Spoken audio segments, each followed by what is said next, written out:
สบายดีมื้อนี้เราจะมาสอนวิธีเก็บเงินแนวใด1ปีให้ได้5 ล้านแบบง่ายดายมาเบิ่งกันเลยเริ่มจากนับวันในปฏิทินเดือนหนึ่งมี30มื้อหรือว่า31มื้อเนาะเราจะมาเริ่มนับกันเลยเริ่มแรกมันเริ่มจากมื้อ1หรือวันที่1จะเท่ากับ 1,000 กีบและเราจะเพิ่มเรื่อยๆตามจำนวนวันที่ตัวอย่างวันที่1เท่ากับ 1,000 วันที่2จะต้องเท่ากับ 2,000 วันที่3จะเท่ากับ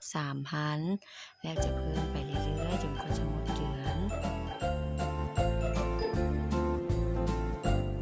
แล้วคำถามบัดเนี้ย1เดือนเราจะเก็บเงินได้ประมาณเท่าใดบัดนี้เรามานับกันเลยภายใน1เดือนเราจะเก็บเงินได้อยู่ประมาณ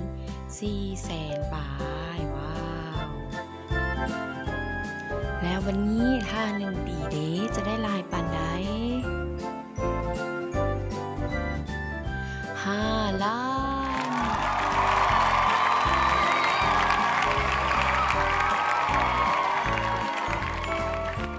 เห็นบ่เพียงแต่เรามีวิธีเก็บเงินแบบนี้ในเราก็จะมีเงินเก็บแบบบ่ต้องยุ่งยากรายจ่ายของเราอีกต่อไป